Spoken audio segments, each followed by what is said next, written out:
အားလုံးပဲမင်္ဂလာပါခင်ဗျာကျွန်တော်တို့ Bayon Education Institute ရဲ့ဒီ Python Programming အခြေခံ playlist ကနေပြန်လည်ကြိုဆိုလိုက်ပါတယ်ခင်ဗျ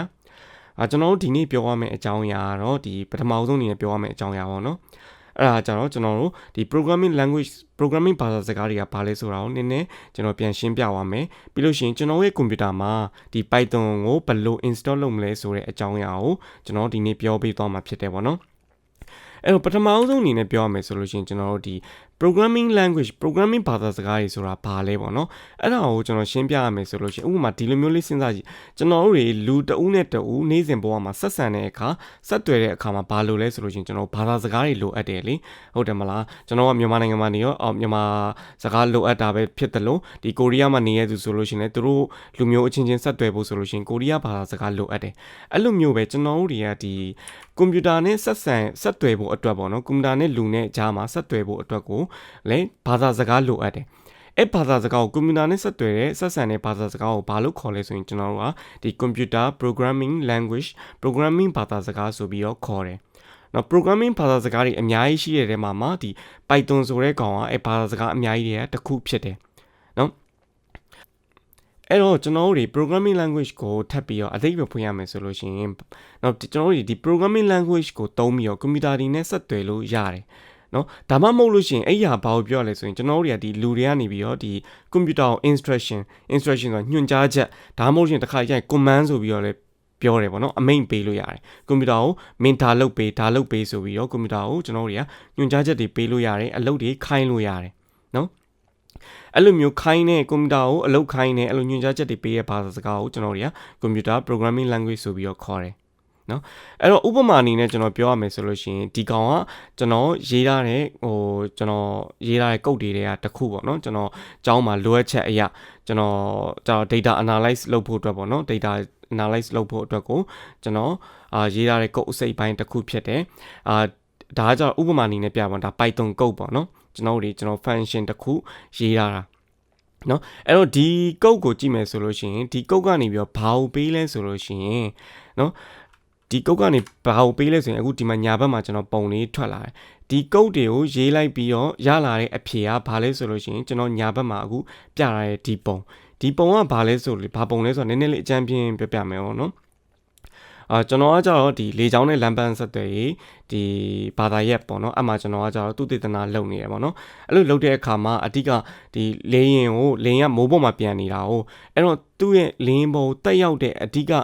နော်အရေးကြီးဆုံးဟာဘာလဲဆိုလို့ရှိရင်ကျွန်တော်တို့ဒီလေပေါ့နော်လေတိုက်နှုံးတို့လေကဘယ်အရက်ကတိုက်မလဲတို့ဘာတို့အဲ့ဒီဟာအချက်ပေါ့နော်မိုးလေဝသအချက်အလက်တွေပေါ့နော်အဲ့ဒီထဲမှာမိုးလေဝသအချက်အလက်တွေထဲမှာလေတိုက်နှုံးတို့ပြီးလေတိုက်ရအရက်အဲ့ဒါတွေကအရေးကြီးရယ်နော်အဲ့တော့ဒီပုံမှာဘာပြတာလဲဆိုရင်ကျွန်တော်တို့ဒီ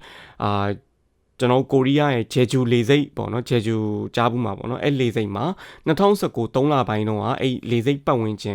်ဒီမိုးကောင်းကင်ဘုံမှာပေါ့နော်တိုက်ခဲ့တဲ့လေတိုက်နှုံးရယ်ပြီးလို့ရှိရင်လေဘဲအရက်ကတိုက်လဲဆိုတာကိုဒီမြားလေးတွေကနေပြီးတော့ဖော်ပြထားတယ်အခုကျွန်တော်တို့ဒီ H win ရောပေါ့နော် H win ရောဒီကြည့်မယ်ဆိုလို့ရှိရင် horizontal ပေါ့နော် H win ရောအလျားလိုက် win ရောကြည့်မယ်ဆိုရင်အဲ့ဒါ9နော်3.123ကနေပြီး23နာရီအထိကိုကျွန်တော်တို့ရှိရယ်နော်အဲ့တော့9ရှိမယ်ပြီးလို့ရှိရင်ဒီ y win ရော down light ကကြတော့ဘာလဲဆိုလို့ရှိရင်ကျွန်တော်တို့ရက်1.3လေးကနေပြီးတော့အခု3လပိုင်းဆိုတာ31ရက်နေ့ထိရှိရယ်တနာရီပေါ့နော်ဟိုမနက်တနာရီရဲ့ဒီနေရာလေးကိုကြည့်မယ်ဆိုရင်မနက်တနာရီ31ရက်နေ့မနက်တနာရီမှာလေကဒီဘက်ကနေပြီးတော့ဒီဘက်ကိုတိုက်တယ်ပြီးလို့ရှိရင်ဒီမှာဒီပုံမှာဆိုလို့ရှိရင်ဘာသေးလဲဆိုလို့ရှိရင်ဘာ information မှာဒီပုံကနေရနိုင်တဲ့ဒီ information ဘာရှိသေးလဲဆိုလို့ရှိရင်နော်လေတိုက်နှုံးရှိသေးတယ်လေတိုက်နှုံးကကြတော့ဒီမှာဘာနဲ့ပြလဲဆိုလို့ရှိရင်ကျွန်တော်တို့ဒီမြားလေးတွေရဲ့အယောင်ကမဲဝါးလေဒီအဝါကနေပြီးတော့ဒီဘက်အပေါ်မဲဝါးလေသူလေတိုက်နှုံးကအရန်မြင့်တယ်ပေါ့နော်အဲ့လိုမျိုးဖြစ်လာပြီဆိုလို့ရှိရင်လေတိုက်နှုံးကအရန်မြင့်တယ်ပြီးလို့ရှိရင်တခါလေကြားလို့ရှိရင်နော်လေတိုက်တဲ့ဟိုအရက်လေတိုက်ရအရက်ကလေရင်ရဲ့ဒီဘေးဘက်ကနေတိုက်တယ်ကျွန်တော် cross wing ဆိုပြီးတော့ခေါ်တယ်ပေါ့နော်အဲ့လိုမျိုးတိုက်ပြီဆိုရင်လေရင်ကအဲ့လိုနှေးတာတို့လေရင်နောက်ကျတာတို့တခါကျရင်လေရင်ကလုံးဝဒီလေစိတ်ကနေထွက်လို့မရတာတို့အဲ့လိုမျိုးတွေကျွန်တော်ကဖြစ်တတ်တယ်အဲ့ကြောင့်ကျွန်တော်တို့အရေးကြီးတဲ့ဟာမဟုတ်လို့ကျွန်တော်ကဒီဟာကိုဒီပုံလေးကိုဆွဲတာဒီပုံလေးကိုဆွဲတဲ့အခါမှာသုံးတဲ့ဒီကုတ်ကဒီအခုဘယ်ဘက်မှာကျွန်တော်ပြထားတဲ့ဒီကုတ်တွေဖြစ်တယ် နော်အဲ့တော့ကုတ်အကြောင်းကြီးဘယ်နှကြောင်းမှမရှိဘူး20ကျော်လောက်ပဲရှိအဲ့ဒါနဲ့ကိုအခုလိုမျိုးပုံမျိုးကိုအခုလိုမျိုး graph မျိုးကိုကျွန်တော်တို့ဖန်တီးနိုင်တယ်အဲ့တော့ဒီမှာကျွန်တော်နောက်တစ်ခုထပ်ပြောမှာ Python interpreter ဆိုပြီးတော့ရှိရပေါ့နော်ဒီ concept ကအရေးကြီးရဲ့အဲ့တော့ Python interpreter ဆိုတဲ့ဒီ concept ကဘာလဲဆိုတော့ကျွန်တော်အကြမ်းပြင်းပြောပြသွားမယ်အဲ့တော့ခုနကျွန်တော်ရေးလိုက်တဲ့ဒီ code တွေပေါ့နော်ခုနရေးလိုက်တဲ့ code တွေက Python code တွေကို computer ကနေပြီးချက်ချင်းနားမလဲဘူးအဲ့ဒါကိုကျွန်တော်ပြောပြအဲ့ဒါဘာလို့လဲဆိုရင် computer 3နဲ့1နဲ့ပဲနားလဲPython က high level ဆိုတဲ့ဒီ high level programming language ဖြစ်တဲ့အခါကျတော့သူ့ရဲ့ခုနသတိထားမိမှမသိသူ့ရဲ့နော်ကျွန်တော်တို့ကုတ်ရဲ့တိဆောက်ပုံတွေကဘာလဲဆိုလို့ရှိရင်ဒီမှာကြည့်မယ်ဆိုလို့ရှိရင်အကုန်လုံးကဒီမှာကြည့် factorial တို့ if တို့ return တို့အဲ့ဒါပုံမှန်အင်္ဂလိပ်စကားလုံးမှာပါတယ်အင်္ဂလိပ်စာတွေပေါ့နော်အင်္ဂလိပ်စာပေါ့နော်ပုံမှန်အင်္ဂလိပ်စာတွေဒါပေမဲ့ကွန်ပျူတာကကျတော့ချက်ချင်းကျတော့ဒီ Python ကုတ်တွေကိုကွန်ပျူတာချက်ချင်းနားမလဲကွန်ပျူတာနားလဲ3နဲ့1နဲ့ပဲနားလဲအဲ့တော့ဒီကောင်တွေကို3နဲ့1နဲ့ပြောင်းပေးရမယ်အဲ့ကြောင့်မို့ကျွန်တော်တို့တွေကဒီဂျားထဲမှာဟိုဘာသာပြန်မေးရဲပေါ့နော် interpreter ဆိုပြီးလိုအပ်တယ်အဲ့ဒါဘာသဘောတရားလဲကျွန်တော်ကမြန်မာနိုင်ငံမှာနေရကျွန်တော်မြန်မာစကားပြောတယ်ဗမာစကားပြောတယ်ပေါ့နော်အဲ့တော့အဲ့ဒီကနေပြီးတော့ကျွန်တော်ကိုရီးယားကိုရောက်သွားတော့ကိုရီးယားစကားပြောတဲ့သူတယောက်နဲ့ကျွန်တော်ကဆက်ဆံမှုဆက်သွယ်ဖို့ဖြစ်လာတယ်အဲ့တော့ချက်ချင်းကျွန်တော်ဗမာစကားတုံးတယ်သူကကိုရီးယားစကားတုံးတယ်ကျွန်တော်နှစ်ယောက်ကဆက်ဆံလို့မရအောင်ကျွန်တော်ပြောလိုက်တဲ့ဟာသူကနားလေမှာမဟုတ်ဘူးအဲ့တော့ချက်ချင်းနားမလဲတော့အလဲမှာဘာလို့လဲဆိုရင်ဘာသာပြန်တို့စကားပြန်တို့လိုတယ်အခုဒီမှာကျွန်တော်ရေးထားတဲ့နော်ဘာလဲဂျားထဲမှာဘာသာပြန်ပြီး interpreter ဆိုတာလဲအဲ့ဒါပဲ interpreter ဆိုတာကျွန်တော်အင်္ဂလိပ်ဗမာလိုပြောမယ်ဆိုလို့ရှိရင်ဒီစကားပြန်ပေါ့နော်ဒါမှမဟုတ်ဘာသာပြန်စကားပြန်ပေါ့နော်အဲ့လိုမျိုးပြောလို့ရတယ်အဲ့တော့ကျွန်တော်ဒီကုတ်မှာလဲဒီ Python မှာလဲဒီအတိုင်းပဲကျွန်တော်တို့ကဒီကွန်ပျူတာကနေပြီးတော့ဒီကွန်ပျူတာနားလဲတဲ့ကုတ်ကိုကျွန်တော်ဘာလို့ခေါ်လဲ machine code လို့ခေါ်တယ်စက်ကနားလဲပေါ့ဒါပေါ့နော်အဲ့တော့အဲ့ဒါကြီးဒီ3.1တွေဖြစ်တယ်အဲ့တော့ချက်ချင်းကွန်ပျူတာဒီစာအောင်နားမလဲခါကြတော့ဂျားထဲမှာ interpreter ဆိုတဲ့ concept ကဝင်လာအောင်နော်တခါလေကြားလို့ရှိရင်ဒီတခြားဘာသာစကားမှာဆို compiler တို့ပါလို့လည်းရှိသေးတယ်ပြီးလို့ရှိရင် Python ကုတ်ကဒီဂျားထဲမှာနည်းနည်းရှုပ်တယ် interpreter တွေမဟုတ်သေးဘူးဂျားထဲမှာတခြား process လေးနည်းနည်းရှိသေးတယ်ဒါပေမဲ့အဲ့ဒါကိုကျွန်တော်ကမရှင်းပြတော့ဘဲနဲ့ဒီတိုင်းလုံးဝနားလေရလွယ်အောင်ဂျားထဲမှာ interpreter တစ်ခုရှိရဆိုပြီးတော့ပဲနားလေထားလိုက်ပေါ့နော်အဲ့လိုဘာသာပြန်ပြီးတော့ဒီလိုမျိုးကွန်ပျူတာနေပြီးတော့နားလေတော့ကွန်ပျူတာကိုဒီလိုမျိုးစေခိုင်းလို့ရပြီကျွန်တော်တို့ကအဲ့ဒါကိုကျွန်တော်ကပြောချင်တာအဲ့တော့အခုကျွန်တော်တို့ဘာလုပ်မလဲဆိုရင်ကျွန်တော်တို့တွေ Python ကိုကျွန်တော်တို့ရဲ့ကွန်ပျူတာမှာ install လုပ်ကြအောင်ကျွန်တော်နဲ့အတူတူเนาะအားလုံးပဲလိုက်လုပ်မယ်เนาะအဲ့တော့ကျွန်တော်တို့တွေကเนาะဒီ Python ကိုကျွန်တော်တို့ကွန်ပျူတာမှာ install လုပ်မယ်ဆိုရင်အရင်ဆုံး download အရင်လုပ်ကြမယ်အဲ့ဒါဘယ်ကနေ download သွားလုပ်ကြမလဲဆိုရင် www. အဲ့ဒါကိုကျွန်တော်တို့ဘယ်ကနေသွားလုပ်မလဲဆိုလို့ရှိရင် www.python.orgအဲ့ဒါကိုကျွန်တော်တို့ဝင်လိုက်မယ်ဆိုလို့ရှိရင်ဒီစာမျက်နှာရောက်လာလိမ့်မယ်ဒီစာမျက်နှာရောက်လာပြီဆိုရင်ဒီမှာ download ဆိုတဲ့ဟာလေးရှိရဲအဲ့ဒါလေးကိုကျွန်တော်တို့တစ်ချက်နှိပ်လိုက်မယ်နှိပ်လိုက်ပြီဆိုလို့ရှိရင်ဒီမှာเนาะ download Python ဆိုပြီးတော့ကျွန်တော်ကကွန်ပျူတာ Windows ဆိုတော့ကျွန်တော် Windows တန်းနှိပ်လိုက်လို့ရတယ်တချို့တွေကကျွန်တော် Apple MacBook တို့ဘာလို့သုံးတဲ့ Mac OS သုံးတဲ့သူတွေပါကြတော့ဒီမှာ Mac OS လုပ်လို့ရတယ်တခြား OS တွေ Linux တို့ဘာလို့လဲရှိသေးတယ်เนาะ Python ကကျွန်တော်ပြောရှေ့ video မှာပြောတဲ့အတိုင်းပဲသူကဒီ cross platform ဖြစ်တဲ့အခါကျတော့ Windows Linux Mac ဒါအကုန်လုံးမှာသုံးလို့ရတယ်အဲ့တော့ကျွန်တော်ကဒီမှာဒီတိုင်း Windows ကောင်ဆိုတော့ download Python ဒီဟာကိုကျွန်တော်နှိပ်လိုက်မယ်အခု Python version 3.11.2 အဲ့တော့ကျွန်တော် down လိုက်မယ် down ပြီးတော့ကျွန်တော်ဖွင့်လိုက်မယ်အားလုံးပဲဖွင့်လိုက်လို့ရတယ်เนาะ Okay အဲ့တော့ကျွန်တော်တို့တွေအခု download လုပ်ပြီးသွားပြီ download လုပ်ပြီးသွားပြီဆိုတော့ကျွန်တော်တို့ဒီကောင်ကို install အဲ့တော့ကျွန်တော်ဒီကောင်ကို install လုပ်ကြမယ်ကျွန်တော်ကကျွန်တော်ကွန်ပျူတာမှာ install လုပ်ပြီးသားဖြစ်တဲ့ခါကျတော့ကျွန်တော်ကွန်ပျူတာကနေပြီးတော့ကျွန်တော်တိုက်ရိုက်ပြလို့မရဘူးအဲ့တော့ကျွန်တော်ဒီမှာတခြား website ကနေပြီးတော့ယူလာတာပေါ့နော်အားလုံးအခုဒီကောင်ကို install ဆိုပြီးတော့ Python ကို download လုပ်ပြီး install ဆိုပြီးတော့နှိပ်လိုက်တဲ့အခါကျလို့ရှိရင်ဘယ်လိုပေါ်မလဲဆိုရင်ဒီလိုမျိုးပေါ်နေလိမ့်မယ်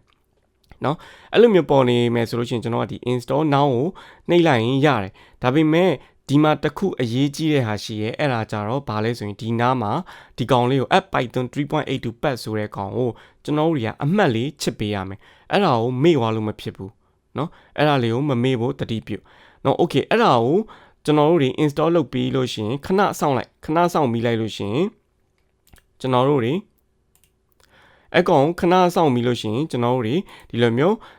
setup was successful ဆိုပြီးတော့ကျွန်တော်တို့တွေsetup လုပ်ပြီးွား install လုပ်ပြီးွားဆိုပြီးတော့ပေါ်လာလိမ့်မယ်အဲ့ဒါဆိုရင်ကျွန်တော်တို့တွေဒီမှာ close ဆိုပြီးတော့နှိပ်လိုက်ရင်ကျွန်တော်တို့ကွန်ပျူတာမှာ Python ကို install လုပ်ပြီးသားဖြစ်မယ်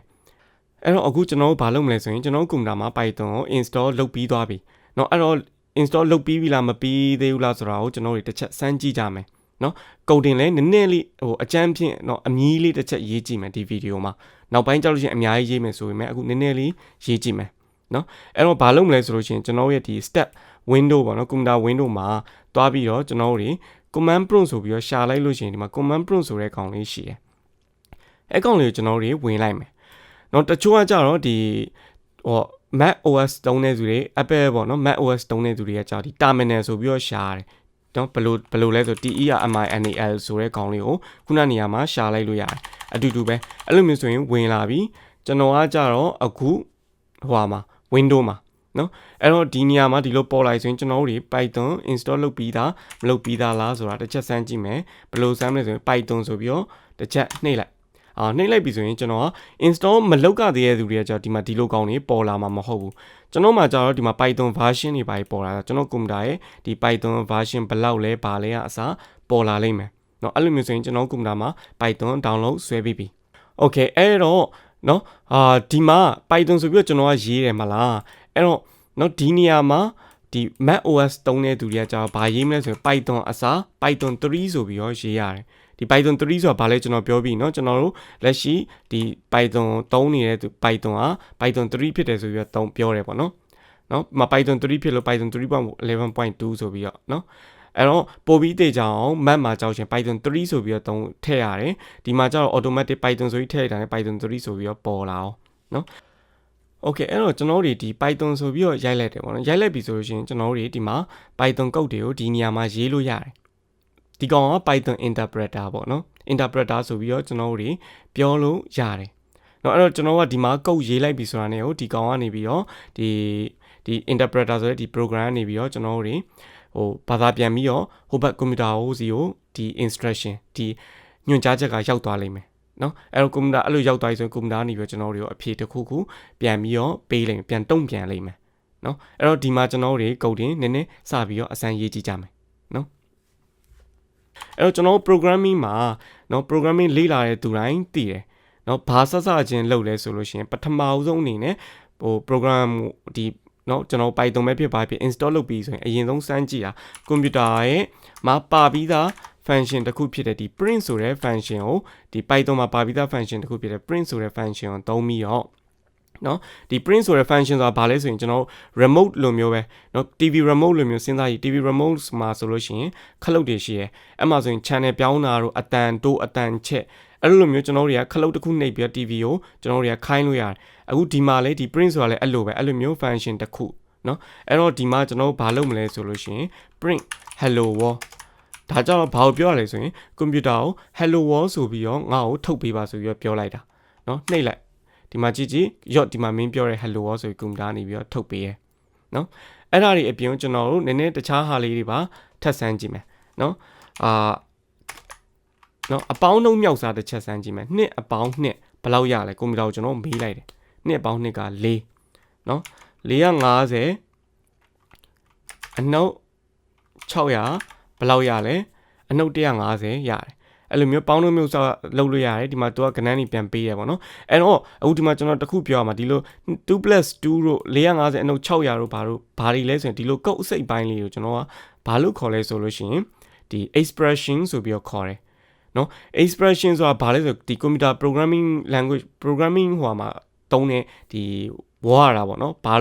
လဲဆိုလို့ရှိရင်ဒီ expression ဆိုတာဒီတန်ဖိုးတစ်ခုခုရလက်တစ်ခုခုကိုထုတ်ပေးတဲ့ကုတ်အစိတ်ပိုင်းတစ်ခုဖြစ်တယ်နော်ဒီမှာကြည့်ဒီကောင်ဆိုလို့ရှိရင်ဒီ expression ဆိုလို့ရှိရင်ဒီရလက်ကိုထုတ်ပေးရဒီ expression နှစ်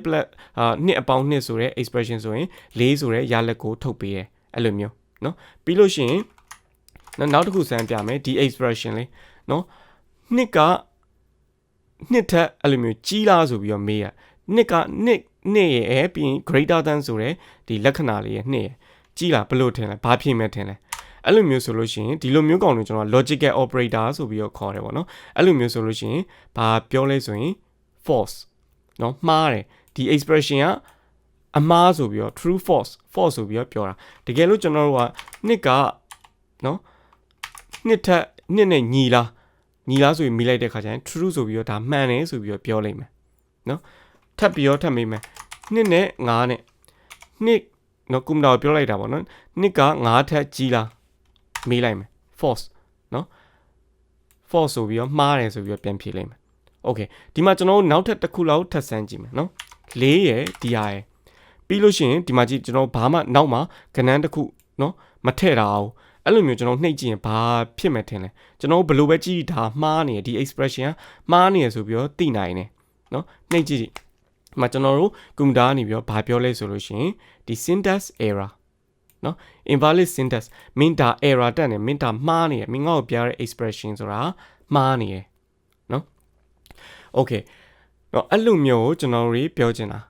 နော် syntax error ဆိုပြီးတော့ဒီမှာကျွန်တော်တို့မင်းဒီကောင်ကမှားနေရဆိုပြီးတော့သူ Python interpreter နေပြီးတော့ပြောလိုက်တာနော်ဒီ syntax ဆိုတာဘာကိုပြောရလဲဆိုလို့ရှိရင်တကယ်တမ်းကျွန်တော်တို့ဒီပုံမှန်ဘာသာစကားမှာဆိုရင်အဲ့ကောင် grammar လို့ပြောတာတဒါပေါ့နော်ကျွန်တော်တို့ဒီစာကြောင်းဝါကြတိဆောက်ပုံနော်အခုဒီမှာဆိုရင် expression ပေါ့နော် expression တိဆောက်ပုံနော်ကျွန်တော်တို့ဒီမှာကြီးတဲ့ဟိုအနောက်မှာတခုခုကဏ္ဍတစ်ခုခုဝင်ရမယ့်ဟာကိုကျွန်တော်ကမှားနေတယ်မဝင်ဘူးအဲအကြောင်းမို့သူကနေပြီးတော့ error ပြတာမင်းငါ့ကိုပြောတဲ့ဟာမှားနေတယ်ဆိုပြီးကွန်ပျူတာကနေပြီးတော့ပြန်ပြီးတော့ဒီ Python interpreter ကနေပြီးတော့ပြန်ပြီးတော့ပြောတာနောက်ပိုင်းကျအဲ့လိုမျိုး error တွေကအရမ်းများတယ်ကျွန်တော်တို့အဲ့ဒါတွေအကုန်လုံးကိုလည်းကျွန်တော်တို့တွေပြောသွားမှာဖြစ်တယ်ပေါ့နော်ဒီ command prompt မှာပဲကျွန်တော်တို့ Python ဒီ program လေးတွေကိုရိုးရိုးရှင်းရှင်းလေးတွေရေးနိုင်တယ်ဒါပေမဲ့တကယ်တမ်းကြလို့ရှိရင်ကျွန်တော်တို့တွေကဒီဒါကြောင့်အစမ်းပြလို့ပဲကောင်းတယ်ဒီ command prompt ဆိုတဲ့ကောင် Python coding ရေးလို့ရလားဆိုရင်ရတယ်ဒါပေမဲ့အစမ်းပြဖို့ပဲကောင်းတယ်နော်တကယ်တမ်းကျွန်တော်တို့ဒီတကယ် program အကြီးသားတွေအဲ့လိုမျိုးဖန်တီးတဲ့အခါတွေကြလို့ရှိရင်ဒီကောင်ကိုဒီ terminal ဆိုတဲ့ environment ကိုကျွန်တော်တို့မတုံးအဲ့ဒါကျွန်တော်တို့ဘာသုံးလဲဆိုလို့ရှိရင်ကျွန်တော်တို့ဒီ code editor ဆိုပြီးတော့ခေါ်တယ်ဒါမှမဟုတ်လို့ရှိရင် IDE ဆိုတဲ့ခေါ်တယ် IDE ဆိုပြီးတော့လည်းခေါ်တယ်အဲ့ဒါဘယ်လိုကောင်မျိုးလဲဆိုရင်ကျွန်တော်ပြမယ်ကျွန်တော်ခုနရေးထားတဲ့ဒီ code အစိတ်ပိုင်းเนาะဒီ expression ဒီအစိတ်ပိုင်းတွေပေါ့ function ပေါ့เนาะကျွန်တော်ရေးထားတဲ့ကောင်เนาะဒီလိုမျိုးကောင်တော့ဒီမှာကြည့်ခုနเนาะဒီမှာရေးထားတဲ့ code တွေနဲ့ဒီမှာရေးထားတဲ့ code တွေနဲ့ဘယ်ဟာကြည့်လို့ပို့ပြီးတော့မြင်လို့ကောင်းပြီးတော့เนาะဘယ်ဟာပို့ပြီးတော့เนาะရေးလို့ကောင်းမယ်ထင်လဲဘယ်လိုပဲကြည့်ဒီကောင်ပေါ့เนาะဒီကောင်ကကျတော့ VS Code ဆိုပြီးတော့ခေါ်တယ်နောက်ဗီဒီယိုကြောက်ရှင်ကျွန်တော်ဒီ VS Code ဘယ်လို install လုပ်မလဲဆိုပြီးတော့ပြီးရင် VS Code မှာပထမအဆုံး program စာရေးကြမယ်เนาะအဲ့တော့အားလုံးပဲကျေးဇူးအများကြီးတင်ပါတယ်ခင်ဗျာเนาะနောက်ဗီဒီယိုမှာတွေ့ပါမယ်